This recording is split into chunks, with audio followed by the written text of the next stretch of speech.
It's not often that I do stories about religious possessions and exorcisms, so it was really nice for a change to get my teeth well and truly sunk into this one.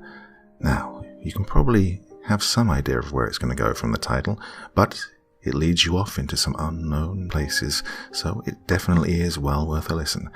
Another fantastic story here from Dr. CREEPEN'S Vault, the subreddit I set up so that you could share your stories with me and I could read them all for you. So, my dear friends, I think you know what to do. Once again, it's time to sit back and relax with your favorite drink and listen.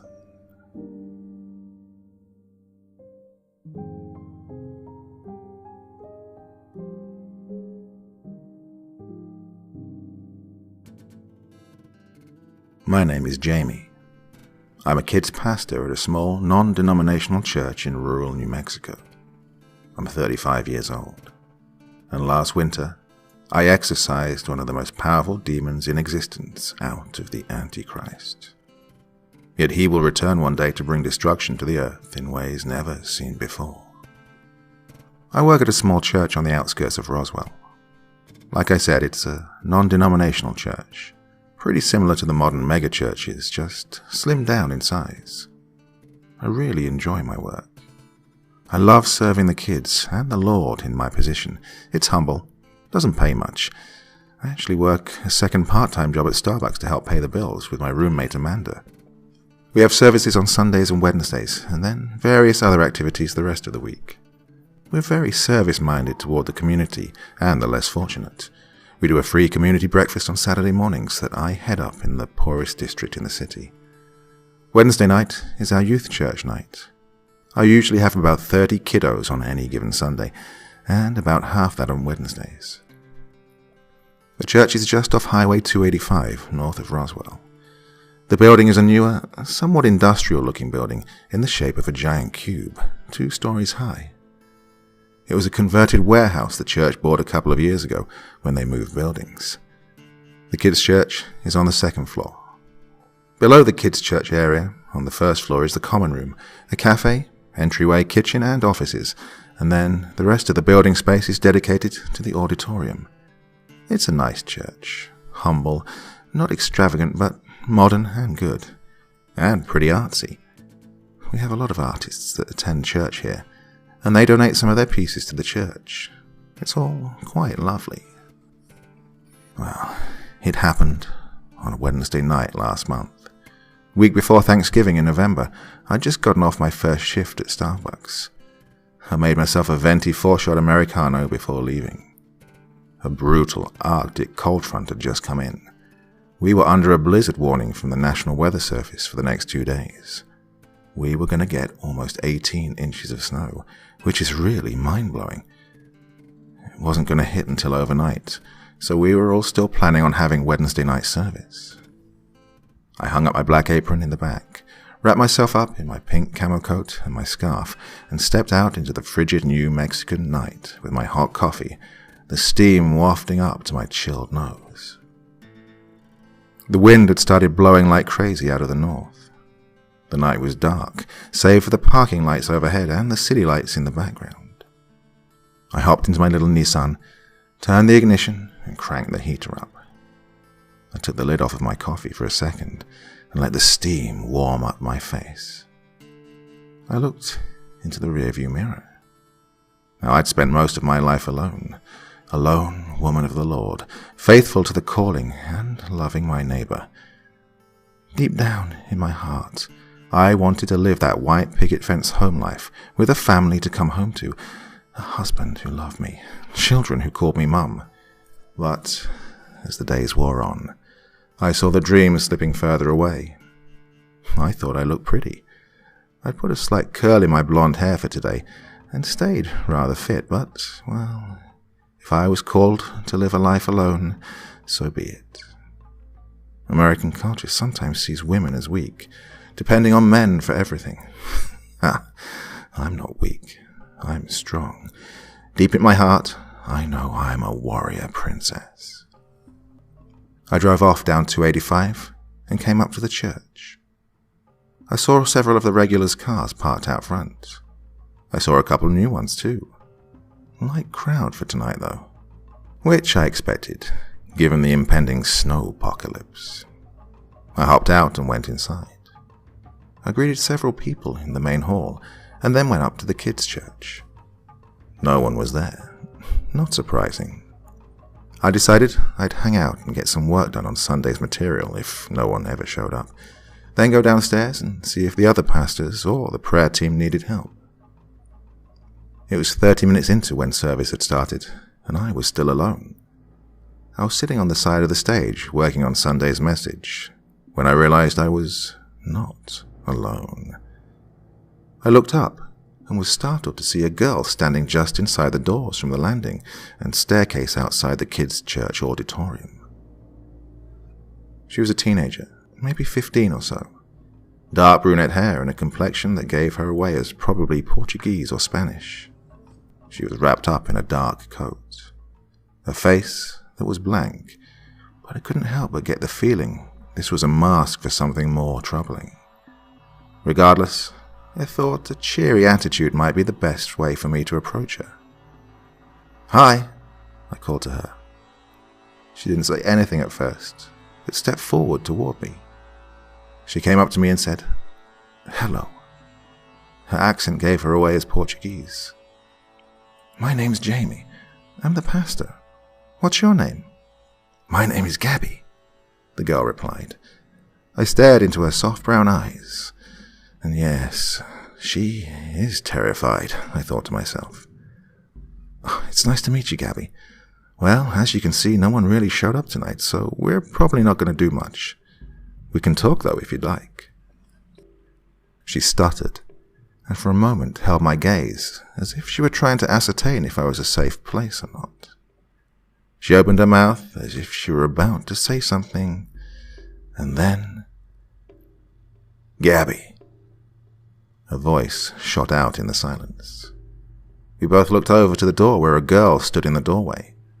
She was older than Gabby, maybe about 20, light hair like mine, and her face was stern. Her eyes fixated upon Gabby as if Gabby were in trouble, as if Gabby had done something wrong and she knew it. I got a feeling of an evil presence with this girl. Couldn't put my finger on it, but it was like I was standing on the precipice of an abyss of evil when I looked at her. Gabby looked back into my eyes for a moment, and then back at the other girl. Just for a moment, her face betrayed the facade and gave away an SOS. And then she walked toward the other girl without a word or glance back to me. The two walked out, and I was left alone. Well, I couldn't just sit there. Everything inside me told me something was desperately wrong with this girl. She was in pain. Something was happening to her. Something terrible. I got up and walked intently to the staircase. It was empty. I walked down the stairs to the atrium below. I opened the door to see the two girls standing with a man. He was taller, maybe 6'1", with short, dark hair. He was wearing a slim leather jacket that came down past his waist. He looked wealthy upon first glance. He was quite attractive. The older girl was talking with him. They were unaware of my presence, so I waited and listened. "It's not on the walls. Where is it, goddess?" the man said to the girl. "It's hidden in their storage closet." Her voice had turned demonic. She walked past him and snapped at the other girl. They both followed and walked out of my sight as they went into the auditorium. Something was going wrong. I didn't understand what it was, but something evil was happening. I felt it in my spirit. I stepped out of the stairwell and decided to walk to the kitchen. I wanted to find one of the other pastors, and I typically could find one in the kitchen or back office area. I walked into the kitchen. The lights were on, brightly illuminating the room. There was blood smeared in long trails across the floor, across the walls, across the ceilings. Body parts had been obviously flung across the room with various heads, shoulders, legs, stomachs, torsos, and other parts lying around. Long human veins had been stretched out across one wall in an erratic fractal pattern. In the sink were human heads, hollowed out. I recognized the remains of some of my fellow church members. God, I threw up. The smell was horrendous. It was a slaughterhouse. I started crying. This was my community, my friends, my spiritual brothers and sisters, and they were all dead. I backed out of the room. I was about to run through the front doors, but something stopped me. Gabby. I heard a whisper in my ear. I whipped around to see John, our head pastor. Dead, but here he was, not dead. His eyes met mine. They burned almost as with fire. "Save her," he said firmly, and then he disappeared, as if he was never there in the first place. I swallowed hard, and then, with a face of determination, turned round. I was going to save her. I silently moved to the door of the auditorium. They were inside. I could see them in between the crack of the double doors. They were on the stage. Gabby was holding a tall painting, her front facing toward me. The other two were opposite her with their backs to me. They were levitating off the ground, about 3 feet in the air. It was terrifying. It was like watching a witch in mid-air. I listened in. "This is it," exclaimed the man. The girl nodded to him. I hadn't seen this painting exhibited in our church yet. It was striking, about 5 feet tall by 3 feet wide. It was a smoky piano barroom scene set somewhere from maybe the 1930s. It was dark. There were people in fedoras sitting around listening to a jazz band on stage. Men in dressy suits smoking cigarettes. Women in little black dresses and high heels. It was definitely a mashup of current culture dress and early 20th century clothing. On the back wall behind the band was a crucifix. It was a lush and gorgeous painting. I honestly couldn't understand why they were interested in it. "Take it to the car," the girl said to Gabby, her voice sounding more like a man's voice. Gabby picked it up, the weight of it causing her to arch her back to balance herself as she walked down the steps of the stage. I quickly backed away from the door to not be seen and ran back to the stairwell. I held my breath. It was the longest minute of silence before I heard the anticipated steps of Gabby as she walked by. My heart, my heart was aching for her. She was innocent, a girl trapped in a dungeon of evil. I held my breath still, waiting for the other two. I looked through the crack in the door as the man and the other girl floated by. The girl's face now looked twisted and was no longer that of a young woman. Not human, as if a human face had been twisted and distorted in a mirror. I heard the front doors open and close, and ventured, with the 3 of them outside, it was now safe to come out. I stepped out and ran to the front window and peeked through the curtains to see. My heart followed after Gabby. Gabby was loading the painting into the back of a Mercedes Sprinter van. She then opened the side back door. The twister girl came over and took out a leash and collar, placed the collar on the girl, kicked her in the stomach, put her hand up, and the girl flew back into the van as if some invisible force had thrown her inward. Then she and the man got into the driver and front passenger seats. The van pulled out of the parking lot and onto 285, heading north out of town into the dark New Mexican night.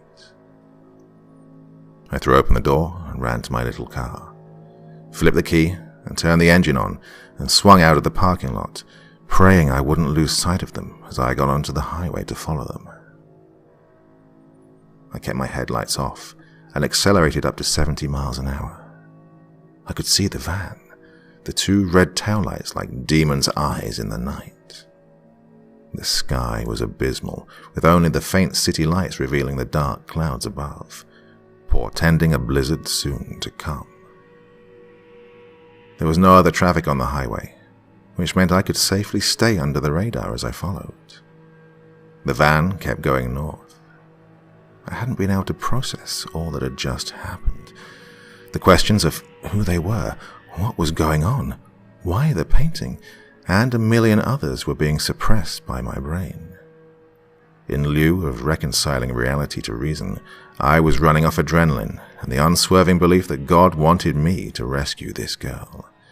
And so I followed, deeper and deeper into the night. Eventually the trail led me to the small town of Vaughan, where 285 abruptly turns west. The van, however, turns southwestward onto Highway 54. The wind was blowing so hard it pushed my little car towards the edge of the highway and its most potent gusts. Small flakes of snow were starting to fall, in ever-increasing increments, foreshadowing an impending whiteout. The van continued onward ahead of me. I approached the ghost town of Duran, and as we left it, I noticed the van ahead of me start to slow down and eventually turn off the highway to the right and went west into a field. I slowed my car as well. I watched as the van drove across a field up to a mesa. The snow was now starting to fall heavily. I was having to see through a squinted view of the field and mesa.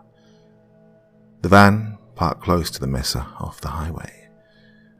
I could make out several other cars next to it, but then I lost sight of it. I stopped next to where the van had pulled off. There was a dirt road next to the highway that led off toward the mesa. I knew a confrontation was imminent if I turned off the road here. I could always just go back home and call the police and let this be done. But I knew the police couldn't handle this. This was spiritual, and I'm a warrior. It was my duty to go in, and so I did. The road was very bumpy, and it rattled my car each pothole that I hit. The dirt road below was becoming filled over with dark snow. I could barely see where I was going, and could barely see the road. I kept a straight eastward path, having guesstimated it was about a quarter mile off the highway where they'd parked. I finally decided to stop the car, as I didn't want to park too close. As I got out, I could see the cars down a slight hill in front of me. I walked toward them, not knowing what to expect. I was praying under my icy breath the entire time. As I came up, I saw all the lights off and tracks in the fresh snow leading away toward the mesa. The cars were very expensive. There were 2 Bentleys, a Lamborghini, a couple Mercedes, a BMW. God, what is this? My mind cried out. I looked up at the mesa. I could see, very faintly, movement along the side on a cliff. Then, a dark hole or entrance next to it. I saw the movements disappear into the black hole or the opening. I knew that was where I must go. The blizzard was hitting now. I was terribly cold. I wanted to cry, but I couldn't. Not yet. I slipped in the snow and hit the ground. I pulled back up and kept going. I could barely see my hands in front of my face. I was scared. I reached the base of the mesa and started looking for a way up to the entrance. It was about a 30-degree climb up, over rocks. No path existed, at least none that I could make out, given the current lighting and weather. I kept going. The wind ripped into my coat. My skin felt frozen underneath. It took at least 30 minutes to get up to the altitude of the entrance. I could see it now, for there was a faint light coming from out of the entrance. There was a small path along the side wall of the mesa that led to the entrance. I followed it with my back up against the mesa wall, praying I wouldn't slip on the snow and fall to my death off the side. I moved up to the entrance.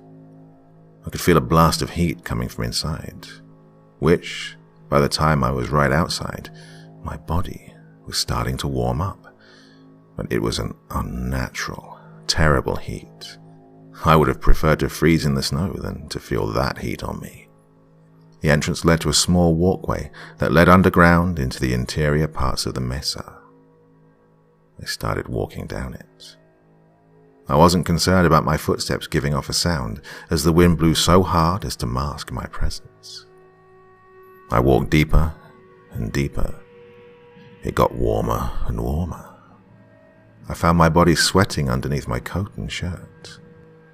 The light was a dim light that got brighter and brighter the deeper I went. The smell became humid, and a stench of sweat filled the air.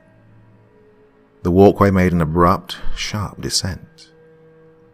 I stopped at the top, because I could see them all below me, where the walkway opened to a moderately large room dug out of the rock. I crouched low to the floor and inched downward so I could see what was happening inside. There was a blazing fire along one rock wall. The man was standing on a podium of sorts in front of it. He was wearing a white robe. Next to him, on his right, was the girl, who now looked like a man, still twisted in appearance in its face. The eyes, oh my, it took my breath away. On his left was a man dressed in papal attire. He seemed to be leading worship of the man in the white robe. In front of the three were 10 men kneeling, prostrate before them in reverence and worship. They were wealthy. Most were wearing business casual clothes. A pile of coats was in the back behind them. They looked to be a blend of European men, some southerly and some northerly, middle-aged at youngest. Off to their left, I could see a huddled group of 4 women sitting on the ground. They looked absolutely terrified and were trying to comfort each other. They were barely clothed and looked as if they'd been beaten, maybe worse. The women were mostly in their 20s, maybe 30s. There was an air of fear I'd never felt before in that room. The man began speaking to the group. "I am your God." The men responded, "You are our God. We have thwarted Jehovah's plan to keep us from rising before Apollyon was thrown into the abyss, as it is written in the Bible." He motioned to the person standing next to him, the twisted girl as Apollyon. "Our power is consolidated. We will now begin the takeover. War will begin, the slaughter will commence. And while we eat the earth, soon Lucifer will destroy Michael and the angels and cast Jehovah out of heaven. Heaven and earth will be ours. We are on the edge of winning a war that started many ages ago. We lost the first battle, but we'll win the war." The kneeling men began to worship him. This man was the Antichrist. Apollyon was next to him. The other man must have been the false prophet. After worshipping, the false prophet called out, "Jehovah created Eve as the pinnacle of creation, the very image of his beauty. We will now sacrifice that beauty to our true God's glory." He stretched his arm out toward the women, and an invisible force seemed to push the women toward him. Apollyon reached into his coat and pulled out a long knife. The women were forced down onto their knees in front of the Antichrist. Oh, I couldn't let this happen. I felt a force inside of me kick in, and as if I were out of control of my body, I ran down into the room. They all turned around when I entered. I noticed a couple of other things in the room when I came in. The painting was on the wall to my left, next to the entrance, facing the Antichrist. An unearthly luminescence came out of it, off the colours toward the group. Sitting on the ground in chains was Gabby. I screamed as loud as I could. "In the name of Christ, you were commanded to set these women free and go to the abyss." The fire went out and the room went black. The ground tipped back toward the back wall, toward the painting. I lost my footing, as did everyone else, and I fell. I fell toward Gabby and landed hard on the ground. I grabbed her into my arms and then lurched toward where I thought the entrance was, only to find myself smash into the painting. And the darkness covered us until I woke. I was driving in a car. It was a Lamborghini. Everything was in black and white, as in an old film. The top was down. The air felt warm and gorgeous. The road was flying by underneath me as the Lambo's engine screamed. There were palm trees lining the side of the road. I went into a dark tunnel and emerged the other side. There were buildings, apartments, more palms. It was reminiscent of LA, but I couldn't be sure that's where I was at the moment. I was driving, and I knew where I was going somehow, even though I didn't. I made a turn onto a street and wound up at the front of a hotel. It was a gorgeous property, palms everywhere. To my left was the ocean. I pulled up to the front for the valet and got out. Other cars were parked with their occupants entering and exiting, coming and going.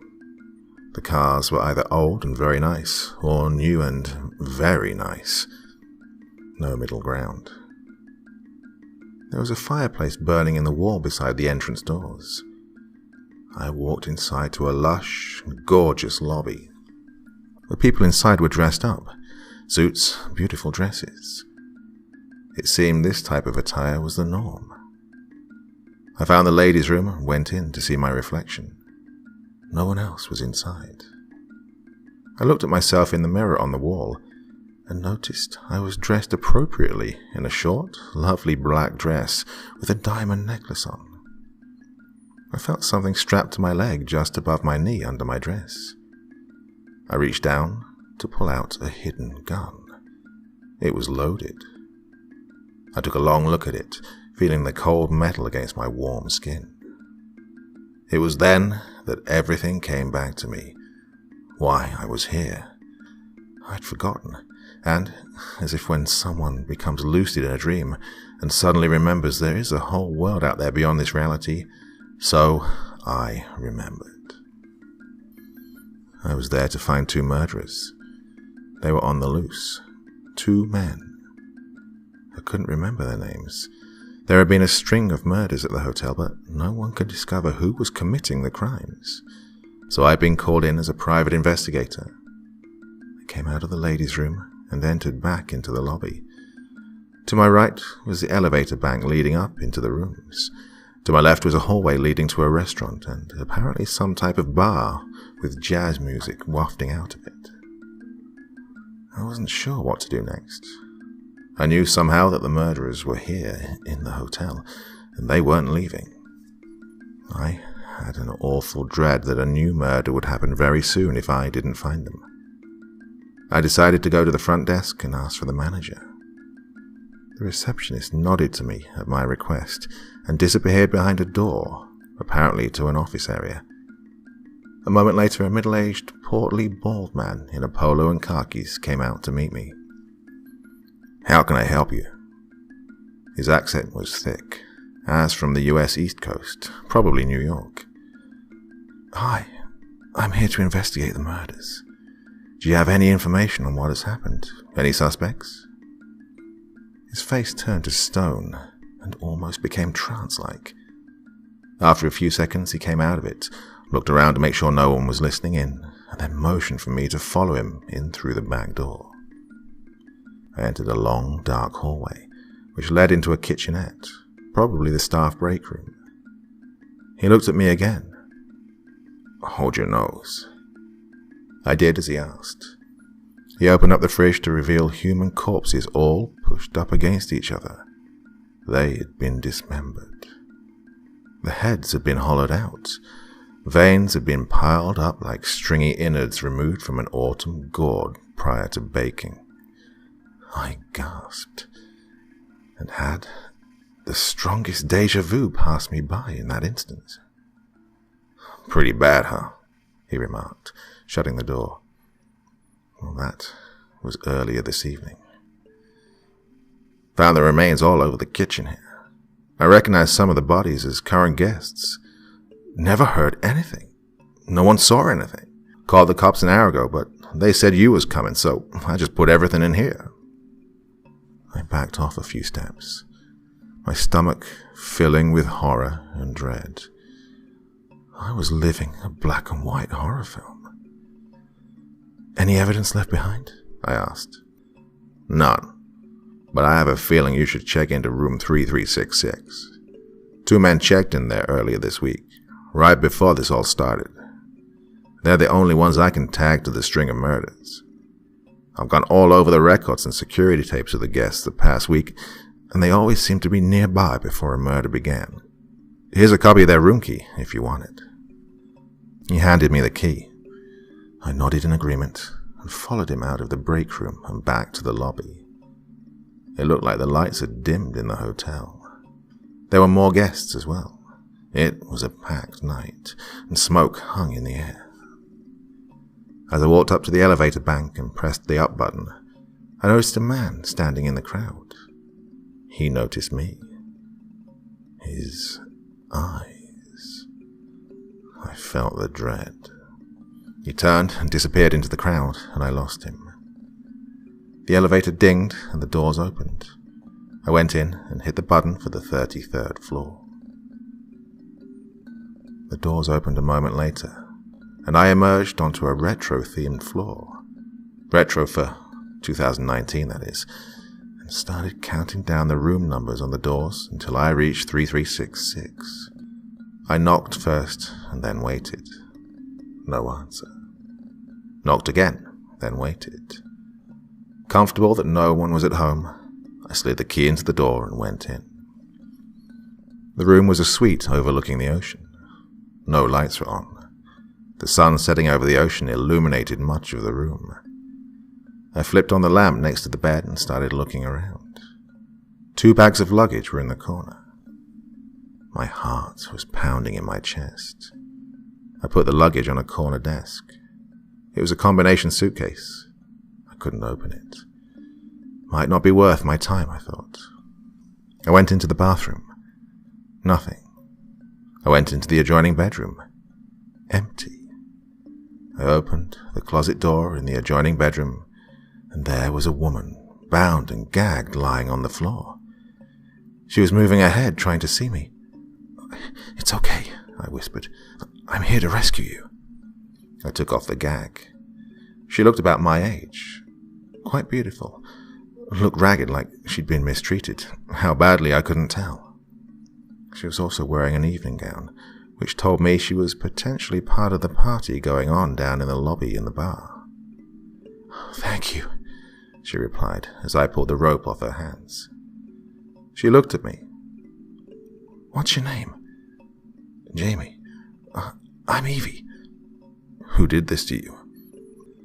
"Apollyon and the Antichrist." "What?" I exclaimed, the dread now deeper than ever. "They want to kill everyone in the hotel. And they will. We need to leave here. We need to get out of here. They're going to kill everyone tonight." "At the party?" I asked. "Yes. They went downstairs. They have automatic guns. They're going to kill everyone. There's some women I'm traveling with. They're going to kill them too. They hate us." "What are you talking about? How do they know you? From where and when?" "From a long time ago." She started to sob quietly. I helped her up to her feet. She had a limp and a bad bruise on her heel from a beating they'd given her. I looked out for a moment, out the window. The scene was still black and white, but the ocean looked different. It looked like a void, chaotic and terrible, like the abyss. It gave me goosebumps. "Let's call the police and then find your friends," I say, walking over to the phone. I pick it up and dial 911. An automated recording came on, saying on repeat, "I'm sorry, but the number you are dialing does not exist. Please try again. I'm sorry, but the number you are dialing does not exist. Please try again." "There's no one to help us from them," Evie whispers. "No one's available to help because help doesn't exist." Her voice trailing off into a tone of nihilistic dread. "We have to find your friends," I say, with an urgency blossoming from a new existential panic rising within me. We hurried to the door and stepped back into the hallway. "They're hiding somewhere. I don't know." "Would they be downstairs in the lobby?" "No." Evie shook her head. "That's where the murderers are. They don't know we know about them. Or maybe they do." We hurried back to the elevator bank. Before we could hit the button, it dinged. We both took a step back, terrified it was the two evil men. Not so, to our relief. A woman stepped out. She had dark, flowing hair, beautiful in appearance as well. She looked dark in complexion, maybe Middle Eastern. Evie's face lit up. "Mary, where have you been?" Evie asked in wonder. I surmised this was one of Evie's companions. "Hiding. I called for help. My son's driving over now to help us get out of here and rescue us. They're downstairs. They're executing everyone. We have to get down there. Maybe we can stop them." Evie stepped back, afraid. Mary motioned for us to get into the elevator. I can't face them," Evie said. Mary turned around to face her. "Evie, we have to stop them. Everyone is dying." Evie shook her head, no. Mary stepped close to her, put her hands on her shoulders and gazed into her eyes. "Hey," she said softly, brushing a strand of Evie's hair back over her neck. "It's okay. My son is coming. He can kill them, don't worry." "But they beat me," Evie sobbed. "They ripped my coat off and beat me behind the hotel. They must have been watching me from above the hotel walls. They hurt me. I don't ever want to see them again." Mary started to cry silently with Evie. "Trust me, it will be different this time," Mary whispered. She kissed her cheek gently and led her into the elevator with a hand on her back. As the elevator descended, I reached down to my thigh under my dress and pulled out the gun. I held it tightly in my hand. Ding! The elevator stopped at the lobby. The doors opened. The lobby was a massacre. All of the life I'd seen earlier was gone. Dead bodies covered most of the floor, blood smeared on the walls. Body parts, limbs everywhere. Several people were hanging from the ceiling, dismembered with entrails hanging out onto the floor. I heard one sound. It was coming from the jazz bar. A scream and a shot and another shot. A man was begging for his life. We crept closer, stepping on human remains as we went. I couldn't process the carnage around me. Huge pools of blood sat in the lobby carpet, wetting my heels. We stepped up close enough to see inside. There was a line of people off to one side. The Antichrist had a gun and was shooting people execution style on the stage. Evie recognized her other girlfriends in the group. They were next. Mary shook her head and walked past us straight into the room. "I found you," Mary called. The Antichrist turned around and looked at her. Apollyon was over next to the group of people waiting to die. "They all die," Apollyon said, his voice sounding horrific. "You die," Mary said, her voice filled with rage. I screamed and ran into the room, my gun aimed at Apollyon. Evie screamed in terror. I unloaded the bullets on him. They bounced off his suit and face. I loaded my only other clip in and turned to the Antichrist. But somehow he disappeared and then reappeared right in front of me. He smashed me in the face, blood flying into my eyes, and the gun went flying. I hit the table and slammed into the ground. I was about to catch my breath and jump for the gun when a girl ran into the room and picked it up. It was Gabby. She aimed and fired right into the Antichrist's forehead. Brain matter, skull fragments and blood exploded out of the back of his head. He fell to his knees, lifeless. Apollyon ran over to catch his body. He swooped him up before he hit the ground. Then he flew out of the room. Mary and I ran after him, Evie staying behind aghast at what just happened. We ran behind him out of the front door. Somehow, the Antichrist was now walking with Apollon's help. A black limo pulled up and a driver with some strong accent, possibly Italian, hopped out, screaming for them to get in, and opened the back door and guided the Antichrist into the car. He slammed the door shut. Before Apollyon could get in too, another car pulled up and a man jumped out. He attacked Apollyon, who immediately tried to run away. He beat him, horribly, right there. Mary watched and nodded in approval. Finally, after Apollyon had been beaten almost to death, the man grabbed Apollyon by the back of his hair and started dragging him away. He dragged him into the street, cars swerving not to hit them. I followed.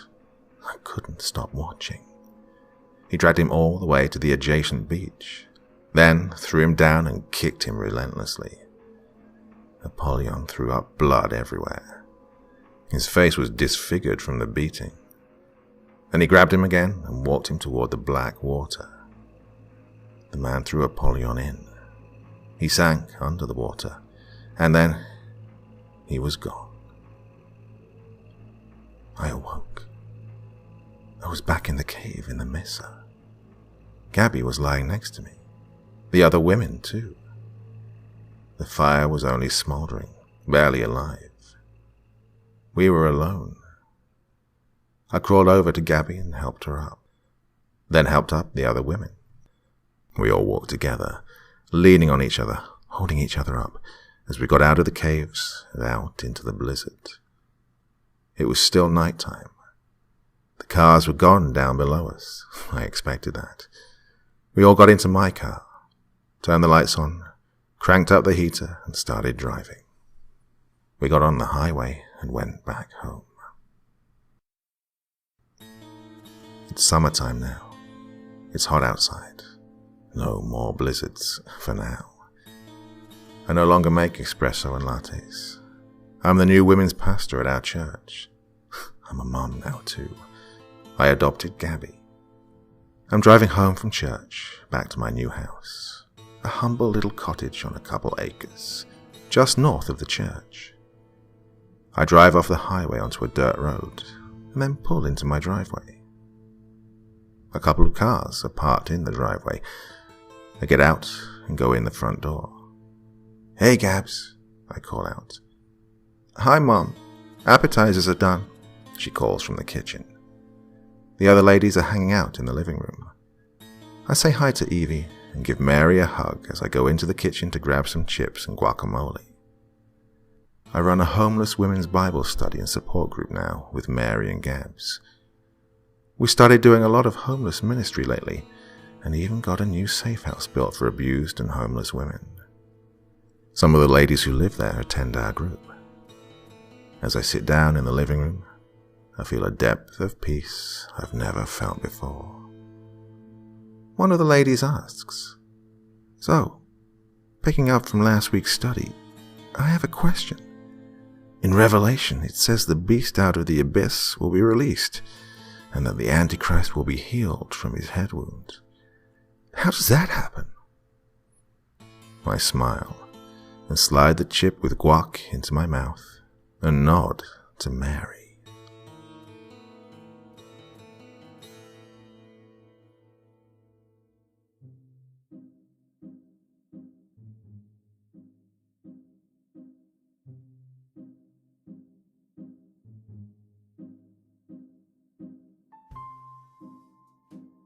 So what did you think of that one? Definitely a case of that escalated way too quickly, I think. And then it went off into a complete tangent towards the end, so quite a weird and wonderful story. Hope you didn't get too confused by the sudden change of setting, but one that I really enjoyed. Well, I'll be back again next week with more delights from Dr. Creepen's Vault, and I do so hope you'll join me. You got over the new year? Of course you did. Now, back to work, and back with me on a regular basis, I hope. Well, enough for 1 week. I will, of course, see you again on Monday. Until then, sweet dreams and bye-bye.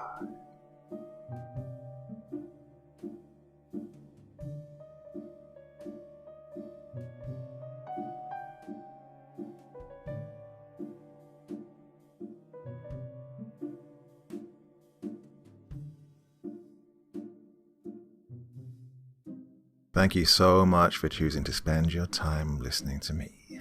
Now, if you enjoyed the Dr. Creepen experience, then come find me on Facebook. Come chat with me on Twitter. Listen to the background music and download it if you like on SoundCloud. Drop by the store, pick up a t-shirt. And, importantly, if you've got a story you'd like me to read, send it to Dr. Creepen's Vault, the subreddit I set up so that I could read your stories. Now, looking forward to seeing you all again real soon. So, come check me out, okay?